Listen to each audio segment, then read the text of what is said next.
સવારે 6 થી સાંજે 6 સુધી રાજ્યના 136 તાલુકામાં વરસાદ, સૌથી વધુ કાલાવાડમાં 3 ઇંચ તો વેરાવળ અને ધ્રોલ તાલુકામાં 2 ઇંચ વરસાદ। રાજ્યમાં વીજળી પડવાથી 10 જેટલી ઘટનાઓ, બોટાદમાં 3, જામનગરના લાલપુરમાં 3 અને ગાંધીનગરમાં 1 સહિત કુલ 7ના મોત। પીએમ ગરીબ કલ્યાણ યોજનાની મુદત વધારાઈ, નવેમ્બર સુધી ગરીબોને મળશે મફત અનાજ, વડાપ્રધાનની જાહેરાત। આવતીકાલથી અનલોક 2, દુકાનો રાત્રે 8 તો હોટેલ રેસ્ટોરન્ટ રાત્રે 9 સુધી ચાલુ રાખવાનો નિર્ણય, કર્ફ્યુ રાત્રે 10 થી શરૂ થશે। સુરતમાં 117, વડોદરામાં 52, જામનગરમાં 9 અને સાબરકાંઠામાં 8 કેસ, મહેસાણામાં 7, ધોરાજીમાં 5 અને પાટણમાં 6 કેસ નોંધાયા। ગુજરાત એટીએસે કર્યો ગેરકાયદે હથિયારોની હેરાફેરીનો પર્દાફાશ, 51 ગેરકાયદેસર હથિયારો સાથે 14 આરોપીની ધરપકડ કરી, ગેરકાયદે હથિયારો પકડાયા।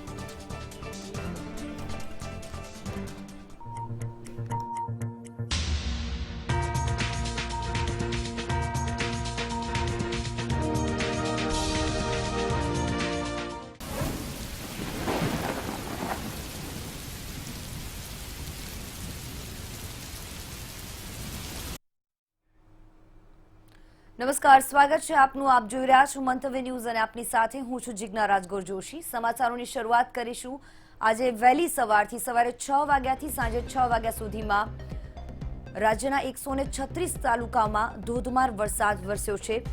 જામનગરના કાલાવાડમાં સૌથી વધુ 3 ઇંચ વરસાદ વરસ્યો હોવાની જાણકારી મળી છે। ગીર સોમનાથના વેરાવળમાં 2.5 ઇંચ વરસાદ વરસ્યો છે। આ ઉપરાંત મોડાસા, ધ્રોલ અને મેંદરડામાં 2 ઇંચ વરસાદ વરસ્યો હતો। મહેસાણા, કોટડા, સાંગાણી, સૂત્રાપાડામાં 1.5 ઇંચ વરસાદ વરસ્યો।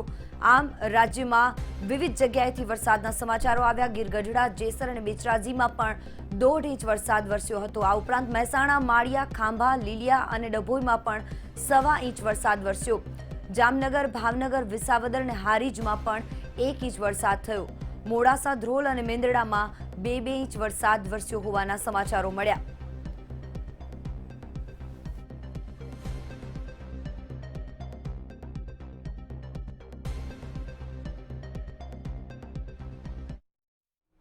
તો જામનગરમાં વહેલી સવારથી ધોધમાર વરસાદ પડ્યો છે। શહેરમાં અમુક વિસ્તારમાં વાતાવરણમાં ઠંડક પ્રસરી ગઈ। અમુક વિસ્તારોમાં વગર વરસાદે પણ વીજળીના કડાકા થયા।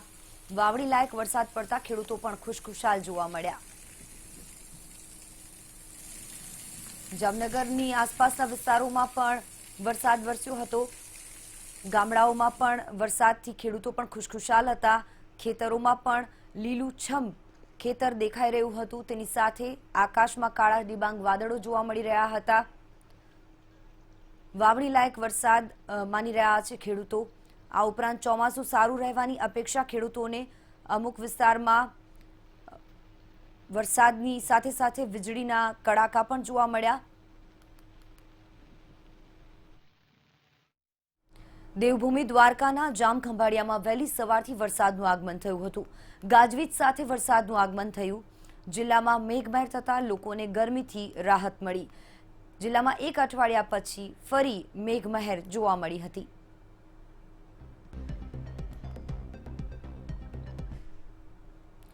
દ્વારકાના જામખંભાળિયાના વિંજલપરમાં ગાજવીજ સાથે વરસાદ તૂટી પડ્યો।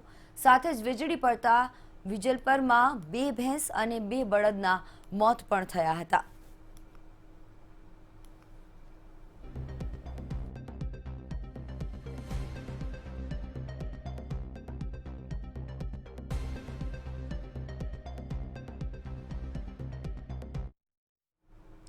રાજ્યમાં મેઘરાજાએ આગમન તો કર્યું પણ તેની સાથે સાથે વીજળી પડવાના પણ સમાચારો આવી રહ્યા છે અને તેની સાથે કેટલાક લોકોના મૃત્યુ પણ થયા। રાજ્યમાં અલગ અલગ સ્થળોએ વીજળી પડવાથી 10 ઘટનાઓ ઘટી છે। બોટાદ જિલ્લામાં વીજળી પડતા 3 લોકોના મોત થયા છે, જે દુઃખદ બાબત સામે આવી રહી છે। જામનગરના લાલપુરમાં પણ વીજળી પડતા 3ના મોત થયા છે। ગાંધીનગરમાં વીજળી પડતા 1 વ્યક્તિનું મોત થયું છે। આમ મેઘરાજાનું રૌદ્ર સ્વરૂપ જોવા મળી રહ્યું છે। રાજ્યમાં વીજળી પડવાથી કુલ 7ના મોત થયા હોવાના સમાચારો છે।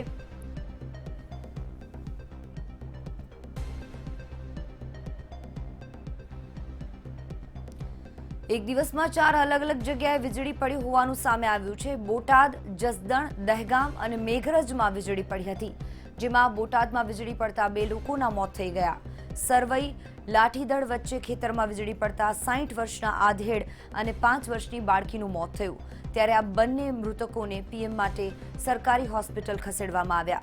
તો દહેગામ તાલુકાના ઘમીજ ગામમાં વીજળી પડતા એક મહિલાનું મોત થયું। આજે સવારે 55 વર્ષીય મહિલા મોનાબેન ખેતરમાં કામ કરી રહ્યા હતા અને ત્યારે વીજળી પડતા તેઓનું મૃત્યુ થયું।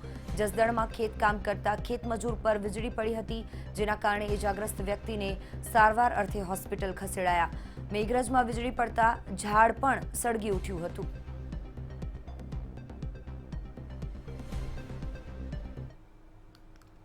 ખેડૂત મહિલા પર વીજળી પડતા તેનું ઘટના સ્થળે જ મૃત્યુ થયું હતું। અમરેલીના વડિયા તાલુકાના સૂર્યપ્રતાપગઢ ખાતે ખેતરમાં કામ કરતા મજૂરો અને ખેડૂત મહિલા પર વીજળી પડતા એક મહિલાનું મોત નીપજ્યું છે, જ્યારે બીજા મજૂર મહિલા ગંભીર રીતે ઇજાગ્રસ્ત થયા છે। આ બનાવને લઈને સમગ્ર પંથકમાં શોકની લાગણી જોવા મળી રહી છે। મારા ધર્મપત્ની બધા અમે નિંદતા હતા માંડવી, તે 2 બાયુને માથે વીજળી પડી હતી, એકને વધારે ઈજા થઈ, એકને ઓછી થઈ।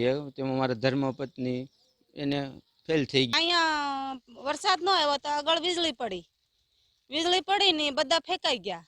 ઈ કોને ખબર બેન ને માથે પડી, કોને ખબર અમારા માથે, ઈ વીજળી પડી ને બેન ને બધા ફેંકાઈ ગયા। અમે દાંતડા લીલીને ઉભા હતા। હું એક ખેત મજૂરી કામ કરતા સુમિત્રાબેન સુરેશભાઈ ઠુમર, એમની માથે વીજળી પડતા તેમનું ઘટના સ્થળે જ મૃત્યુ થયેલું છે। અને એક મહિલા જે મજૂર ખીમીબેન એમપીના હતા, તેમની માથે પણ વીજળીની થોડીક ઈજા થઈ હતી। તે બંનેને 108 મારફત અમે કુકાઓ આરોગ્ય કેન્દ્રમાં દાખલ કરેલા હતા। વડિયા તાલુકાના સૂર્યપ્રતાપગઢ જે ગત દિવસના રોજ વીજળી પડતા એક મહિલાનું મૃત્યુ નીપજ્યું છે, ત્યારે આપણે પહોંચ્યા છીએ આ એ જ ઘટના સ્થળે। ત્યારે હું કેમેરામેનને કહીશ કે દ્રશ્યો બતાવે। આ એ જ ખેતર છે જ્યાં ગત દિવસના રોજ બપોરના સુમારે જે મહિલા અને તેમના મજૂરો સાથે જે કામ કરી રહ્યા હતા, ખેતરનું જે નિંદાણ કામ છે ત્યાં નિંદાણ કામ કરી રહ્યા હતા, ત્યારે અચાનક જ જે વાતાવરણમાં પલટો આવ્યો હતો અને જે ગાજવીજ સાથે જે વરસાદ આવ્યો હતો, અને આ વરસાદને લઈને અહીંયા એક વીજળી પડી હતી, અને આ જે ખેતરના માલિકના જે ધર્મપત્ની છે તેમની પર વીજળી પડતા તે ઘટના સ્થળે તેમનું મૃત્યુ નીપજ્યું હતું। અને આરોગ્ય અગ્ર સચિવ જયંતિ રવિ આજે સુરતની મુલાકાતે પહોંચ્યા છે। જઈએ સીધા સુરત। બહુ ગંભીર એમની પરિસ્થિતિ નથી હોતી અને સહજ રીતે સાજા પણ થઈ જતા હોય છે।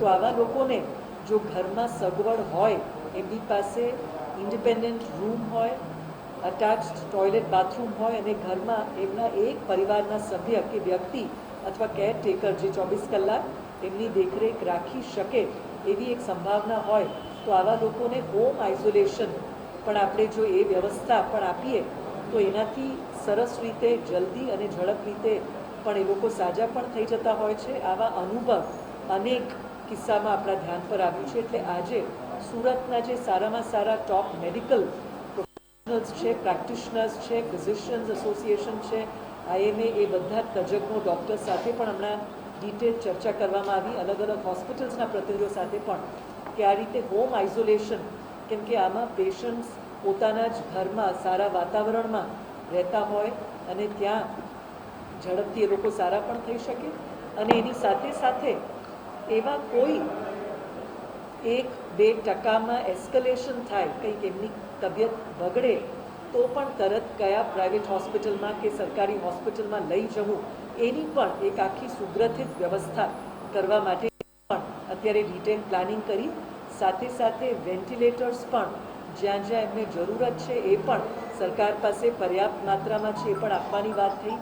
એ જ રીતે રાજ્ય સરકાર અને ખાસ આપણા માનનીય મુખ્યમંત્રી શ્રી વિજય રૂપાણી સાહેબ અને આપણા જે માનનીય આરોગ્ય મંત્રી શ્રી અને ડેપ્યુટી CM સાહેબની અધ્યક્ષતામાં જે રોજે રોજ અમારી કોર કમિટીની મિટિંગ પણ થતી હોય છે, ત્યાં નિર્ણય લેવાયો છે કે આપણે ટોસિલિઝુમેબ નામનું પણ એક ખાસ ઇન્જેક્શન જે લગભગ 50,000થી વ્યક્તિના વજનના આધારે 70,000 રૂપિયા સુધી પણ સરકાર એ બિલકુલ જેને જરૂર હોય આપવા માટે પૂરી તજવીજ કરીને ખરીદી રહી છે।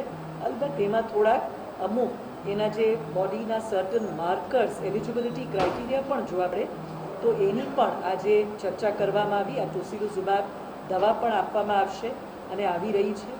એટલે આ રીતે એમના જે સજેશન્સ હતા અને પોઈન્ટ્સ હતા એ બધી ચર્ચા કરીને આપણે ઈચ્છીએ છીએ કે સુરતની અંદર પણ ખાસ એક બાજુ ધન્વંતરી રથ સર્વેલન્સ 104 નંબર, એટલે કોઈ પણ વ્યક્તિને આવા કોવિડ જેવા લક્ષણ હોય તો 104 પર ફોન કરી શકે.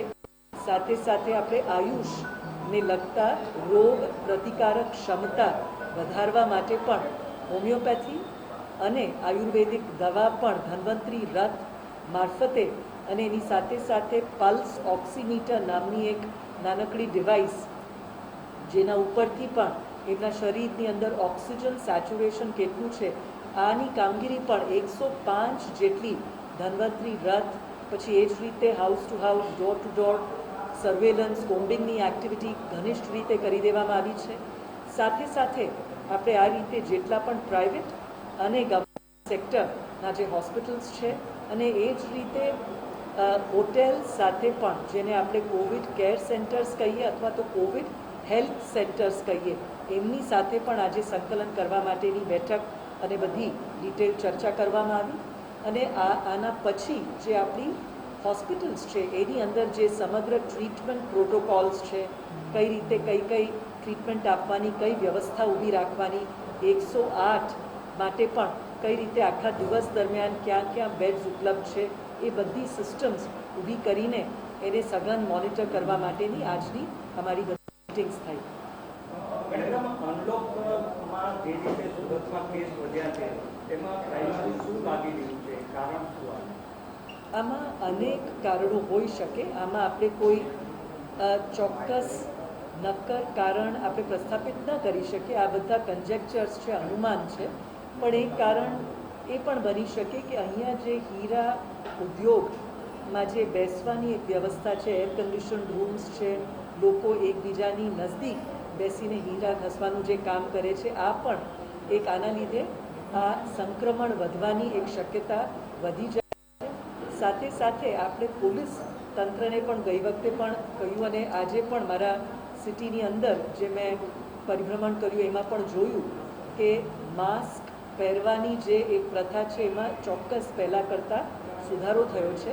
પણ એટલે આ બધી સોશિયલ ડિસ્ટન્સિંગ, માસ્ક પહેરવાની એક કટિબદ્ધતા અને એ જ રીતે સ્પિટિંગ થૂંકવાની પણ એક ટેવ હોય છે. આ બધા જેટલા આપણે બંધ કરીએ અને સાથે સાથે લોકો સોશિયલ ડિસ્ટન્સિંગ સાથે જ રોગ પ્રતિકારક શક્તિ વધુ અપનાવે એટલી સંક્રમણ થવાની શક્યતા સંભાવના ઘટી જાય. તો આ મેઇન રીઝન્સ અમારા ધ્યાન પર આવ્યા. આ ડાયમંડ ઇન્ડસ્ટ્રીઝ વગેરે અને જે ગીચ વિસ્તાર છે જ્યાં લોકો સોશિયલ ડિસ્ટન્સિંગ નથી પાડી શકતા, એ બધા કારણસર બની શકે કે આ રોગનું થોડું સંખ્યામાં વધારો થયો છે. મેડમ, સુરતની 12 જેટલા વેન્ટિલેટર અમદાવાદ ગયા છે. સુરતમાં વેન્ટિલેટરની અછત છે, તો હવે સુરતની કઈ રીતે વેન્ટિલેટર? આજે પણ એની ચર્ચા કરવામાં આવી. 100 જેટલા વેન્ટિલેટર્સ અમે અહીંયા પ્રોવાઈડ કરી રહ્યા છે. ઓલરેડી એ બધી આવી રહી છે અને વેન્ટિલેટર્સની અમે બિલકુલ આશ્વાસન આપવા માંગીએ છીએ, ખાતરી આપવા માંગીએ છીએ કે કોઈ કમી નથી. અમે પર્યાપ્ત માત્રામાં સરકારી હોસ્પિટલ્સ હોય કે પ્રાઇવેટ હોસ્પિટલ્સ એમને પણ વેન્ટિલેટર્સ ઉપલબ્ધ કરાવવાની પણ કાર્યવાહી કરી રહ્યા છે. એટલે અમદાવાદથી અત્યારે 100 જેટલા વેન્ટિલેટર્સ આપણે આપી રહ્યા છે. એટલે જેટલા લઈ ગયા એનાથી પણ વધારે વેન્ટિલેટર્સ આપી દેવામાં આવ્યા. જેટલા લઈ જવામાં આવ્યા હતા એ સંખ્યા એવું નહોતું કે લઈ જવામાં આવ્યા, પણ જે આપણે દિલ્હીથી આવ્યા એમાં સ્વાભાવિક છે કે જે વિસ્તારોમાં કેસીસની સંખ્યા વધારે હોય ત્યાં ડાયવર્ટ કરવામાં આવે. દાખલા તરીકે આજે સુરતમાં વેન્ટિલેટર્સની જરૂરત છે તો આપણે બીજા બધા વિસ્તારોમાંથી પણ અહીંયા વધારે વેન્ટિલેટર્સ મોકલી રહ્યા છે. અને આ એવા વેન્ટિલેટર્સ છે કે જે પહેલે આપણા ત્યાં જેટલા ઉપલબ્ધ હતા એના કરતાં વધારે આપણને જે ભારત સરકારથી અથવા ગુજરાત સરકારે બીજા જે લાવ્યા છે એ પૈકીના બધા છે. એટલે એવું નથી કે કોઈના ભોગે આ વેન્ટિલેટર્સ લઈ જવામાં આવ્યા હતા અથવા આપવામાં આવ્યા હતા, પણ જેમ જેમ જરૂર પડે છે આપણે એને વધારે રેશનલ રીતે ડિસ્ટ્રીબ્યુટ કરીએ છીએ. તો આરોગ્ય અગ્ર સચિવ જયંતિ રવિ સુરતની મુલાકાતે પહોંચ્યા. સતત સુરતમાં કેસ વધી રહ્યા છે ત્યારે આ અંગે એક મીટિંગનું આયોજન કરવામાં આવ્યું હતું અને સુરતની પરિસ્થિતિનો તાગ મેળવવામાં આવ્યો હતો. એક અનુમાન લગાવાઈ રહ્યું છે કે સુરતમાં જે હીરા ઉદ્યોગ છે ત્યાં કેટલીક બાબતોનું ખાસ સાવચેતી સાથે ધ્યાન રાખવાની અત્યારે જરૂરિયાત વર્તાઈ રહી છે, કારણ કે સુરતમાં હીરા ઉદ્યોગ ફરી ધમધમતો થયો છે અને તેની સાથે સાથે કેસીસ પણ વધી રહ્યા છે, સંક્રમણ પણ વધી રહ્યું છે. અન્ય સમાચારો તરફ આગળ વધીશું. ગોંડલમાં ગાજવીજ અને ભારે પવન સાથે ધોધમાર વરસાદ વરસ્યો હતો. દેરડી, સાડથલી, વાસાવડ સહિતના આસપાસના વિસ્તારોમાં વરસાદ વરસ્યો હતો તો ગ્રામ્ય પંથકમાં ધોધમાર વરસાદને પગલે ખેડૂતોમાં ખુશીની લાગણી જોવા મળી.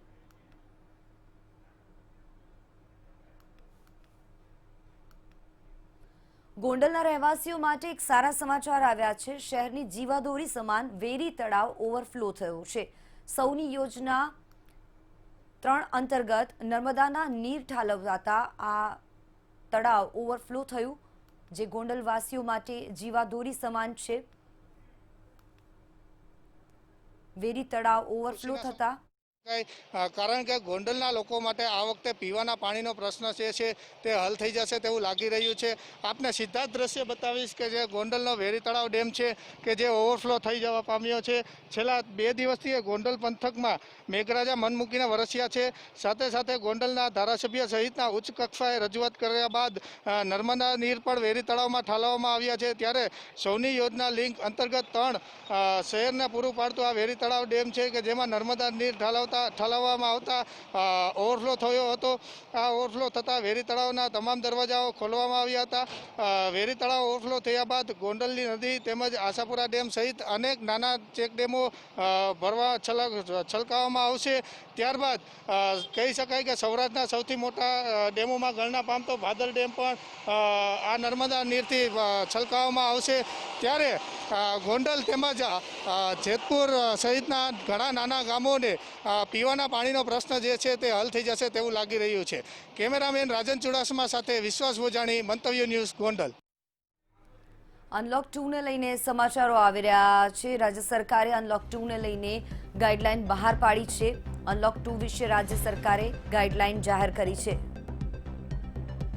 રાજ્યમાં રાત્રે 10 થી 5 દરમિયાન કર્ફ્યુ રહેશે.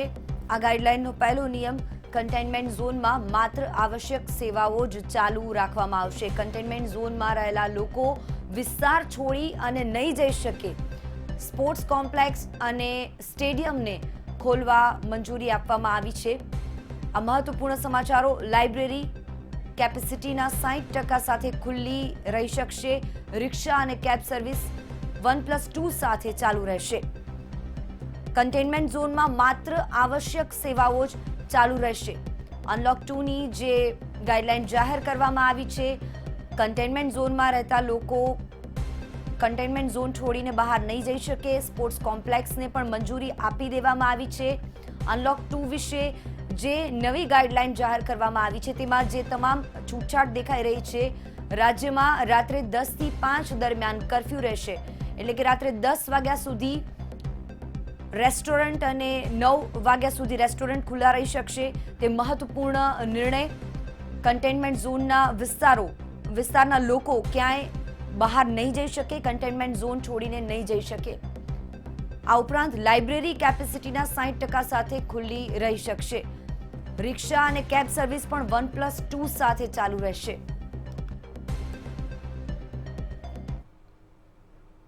વડાપ્રધાન નરેન્દ્ર મોદીએ આજે મહત્વની જાહેરાત કરી છે. તેમણે કહ્યું કે ગરીબ કલ્યાણ અન્ન યોજના નવેમ્બર સુધી યથાવત રહેશે. 80 કરોડ પરિવારને 5 મહિના ફ્રી અનાજ મળશે. कि प्रधानमंत्री गरीब कल्याण अन्न योजना का विस्तार अब दिवाली और छठ पूजा तक यानी नवंबर महीने के आखिर तक कर दिया जाएगा. यानी 80 करोड़ लोगों को मुफ्त अनाज देने वाली ये योजना अब जुलाई, अगस्त, सितंबर, अक्टूबर, नवंबर में भी लागू रहेगी। सरकार द्वारा इन 5 महीनों के लिए 80 करोड़ से ज्यादा गरीब भाई बहनों को हर महीने परिवार के हर सदस्य को 5 किलो गेहूं या 5 किलो चावल मुफ्त मुहैया कराया जाएगा और साथ ही प्रत्येक परिवार को हर महीने 1 किलो चना भी मुफ्त दिया जाएगा। વડાપ્રધાન નરેન્દ્ર મોદીએ ગરીબ પરિવારો માટે મહત્વપૂર્ણ જાહેરાત કરી. તેમણે કહ્યું કે હવે ગરીબ કલ્યાણ અન્ન યોજના દિવાળી અને છઠ સુધી એટલે કે નવેમ્બરના અંત સુધી ચાલુ રહેશે.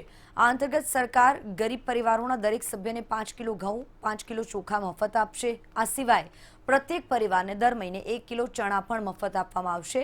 જ્યારે કોરોનાના પગલે લોકોને વધુ સતર્કતા દાખવવા પણ અપીલ કરવામાં આવી છે ત્યારે લોકોએ પણ પ્રધાનમંત્રીના સંબોધનને આવકાર્યું. સાંભળો પ્રધાનમંત્રીના સંબોધન પર શું કહી રહ્યા છે અમદાવાદીઓ. અનલોક 2ની શરૂઆત પહેલા પ્રધાનમંત્રી નરેન્દ્ર મોદીએ રાષ્ટ્રજોગ સંબોધન કર્યું હતું, જેમાં અનલોક 1માં જે લોકોએ બેદરકારી દાખવી તેની પણ ચર્ચા કરી હતી. સાથે જ જે ગરીબ લોકો માટે વિશેષ યોજનાની પણ જાહેરાત કરી છે. આપણે લોકોના મંતવ્યો જાણીશું કે તેમનું શું માનવું છે. રાકેશભાઈ, પ્રધાનમંત્રીનું જે સંબોધન હતું આજનું, શું લાગે છે કે કયા પ્રકારનું સંબોધન રહ્યું અને અપેક્ષા મુજબ સંબોધન હતું? જ્યારે કાલથી અનલોક 2 લાગુ થવાનું છે તે પહેલાં રાષ્ટ્રજોગ સંબોધન આદરણીય વડાપ્રધાનશ્રીએ કર્યું છે. એ સંબોધનની અંદર અપેક્ષા મુજબનું રહ્યું અને ખરેખર એમણે ગરીબો માટેની ચિંતા કરીને અને જે દિવાળી સુધી અનાજ મફત આપવાની વાત કરી તે વંદનને પાત્ર છે. બરાબર. અને બીજી વસ્તુ કે તેમણે લોકોના આરોગ્યની, લોકોના સ્વાસ્થ્યની પણ ખૂબ ચિંતા કરી છે. તેમણે કહ્યું છે કે કન્ટેનમેન્ટ ઝોનની અંદર જે લોકો હોય તેમને આપણે સમજાવવા પડશે, ટોકવા પડશે, રોકવા પડશે. કેમ કે એ લોકો જો નહીં સમજે તો કેટલાય લોકોને સંક્રમિત થવાનો ભય રહેશે અને એનાથી મોટી જાનમાલી પણ થઈ શકે તેમ છે. એટલે આ રીતની પ્રજાની હિતની દરેક પાસાથી ચિંતા કરીને એમણે જે સંબોધન કર્યું છે તે ખરેખર સરાહનીય છે અને વંદનને પાત્ર છે. બિલકુલ. મહર્ષિભાઈ, આપને પૂછું કે જે રીતે આજે પ્રધાનમંત્રીનું સંબોધન હતું, સંબોધન અપેક્ષા મુજબ રહ્યું અને ખાસ કરીને કન્ટેનમેન્ટ ઝોનના લોકો માટે પણ તેમણે ચિંતા કરી અને કહ્યું કે તે લોકોએ વધુ સતર્ક બનવાની જરૂર છે. કઈ રીતે જુઓ છો? હાજી, આ જે પ્રમાણે આપણા આદરણીય પ્રધાનમંત્રીશ્રીએ અનલોક 2 પહેલાં આજે રાષ્ટ્રને નામ જોગ સંદેશ કર્યું તે ખૂબ જ ઘણા મહત્ત્વના મુદ્દાઓ હતા.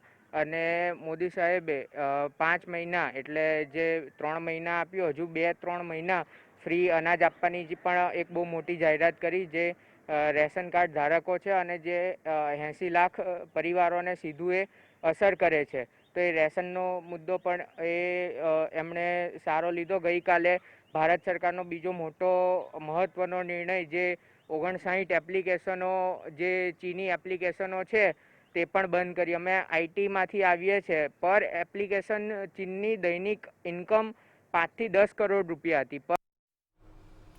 એબીવીપીએ નોંધાવ્યો અનોખો વિરોધ. અમદાવાદની ગુજરાત યુનિવર્સિટીમાં પ્રવેશને લઈને થતા ગોટાળા સામે અનેકવાર રજૂઆત છતાં કોઈ કાર્યવાહી ન થતાં એબીવીપીએ વિરોધ નોંધાવ્યો હતો. મહત્વનું છે કે આ ગોટાળા અંગે એબીવીપીના કાર્યકર્તાઓ વીસીને રજૂઆત કરવા પહોંચ્યા હતા, પણ વીસી કે રજિસ્ટ્રાર હાજર ન હોવાથી વીસી ઓફિસને બંગડી પહેરાવી અને શૃંગાર કરી વિરોધ નોંધાવ્યો.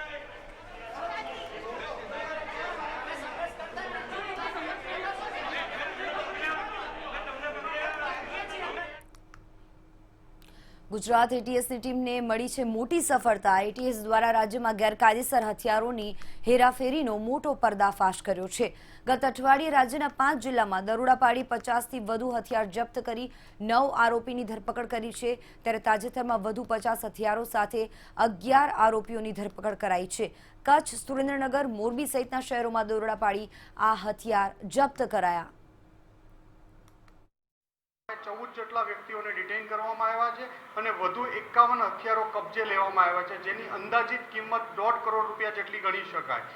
આ મુદ્દામાલ કચ્છ, મોરબી, હળવદ વગેરે અલગ અલગ કચ્છમાં રાપર, અબડાસા વગેરે જગ્યાએથી કબજે લેવામાં આવ્યા છે, જેમાં ઇમ્પોર્ટેડ વેપનો, રૂગર, વોલ્થર, કાર્બાઇન જેવા હથિયારો કબજે કરવામાં આવ્યા છે. ગુજરાત એટીએસે અગાઉ ડુપ્લિકેટ લાયસન્સના આધારે હથિયારો વેચવાનું કૌભાંડ ઝડપી પાડ્યું હતું, જે મામલે તપાસ કરતા વધુ 14 આરોપીઓની ધરપકડ કરવામાં આવી છે અને સાથોસાથ 51 જેટલા હથિયારો પણ એટીએસે કબજે કર્યા છે. મહત્વનું છે કે જે પ્રકારે હથિયારો કબજે કરાયા છે તે હથિયારોનો ઉપયોગ કયા પ્રકારે થતો હતો, કયા પ્રકારે હથિયારો વેચવામાં આવતા હતા, તે તમામ મામલે તપાસ ચાલી રહી છે. તેમાં ખાસ કરીને વાત કરીએ તો હળવદના દિગ્વિજયસિંહ ઝાલા નામના વ્યક્તિનું નામ સામે આવ્યું છે કે જે આ હથિયારનો કારોબાર કરતા હતા અને તેમની પણ ધરપકડ કરાઈ છે. સાથોસાથ અનેક જે આરોપીઓ છે તેમની આગામી દિવસોમાં ધરપકડ થાય તેવી પૂરેપૂરી શક્યતાઓ છે અને અંદાજે 2.5 કરોડની કિંમતના જે તમામ હથિયારો છે તે કબજે કરાયા છે, જેમાં એક જ રિવોલ્વર બંદૂકની જો વાત કરીએ તો તેની કિંમત 30 લાખ રૂપિયા છે. એટલે કે આ મોંઘી દાટ જે બંદૂકો છે તે એટીએસે કબજે કરી છે અને વધુ કેટલાક આરોપીઓ આગામી દિવસોમાં પકડાય તેવી પૂરેપૂરી શક્યતાઓ સેવાઈ રહી છે. અને ગુજરાતમાં ખાસ કરીને વાત કરીએ તો અબડાસા હોય, મોરબી હોય, હળવદ હોય તેવા અનેક જિલ્લાઓમાંથી જે આરોપીઓ ઝડપાયા છે તેમની પણ પૂછપરછ હાથ ધરાઈ છે અને આ મામલે એટીએસે સમગ્ર મામલે તપાસ હાથ ધરી છે અને આગામી સમયમાં વધુ આરોપીઓ ઝડપાય તેવી પૂરેપૂરી શક્યતાઓ સેવાઈ રહી છે. ત્યારે જોવાનું એ રહે છે કે ડુપ્લિકેટ લાયસન્સના આધારે હથિયારો વેચવાનું કૌભાંડ છે તે કૌભાંડમાં આગામી દિવસોમાં કેટલા આરોપીઓની ધરપકડ કરાય છે. કેમેરા પર્સન વિરલ વ્યાસ સાથે ભાવેશ રાજપૂત, મંતવ્ય ન્યૂઝ, અમદાવાદ. તો આ સાથે બુલેટિન અહીં સમાપ્ત કરીશું. વધુ સમાચારો માટે આપ જોતા રહો મંતવ્ય ન્યૂઝ. નમસ્કાર.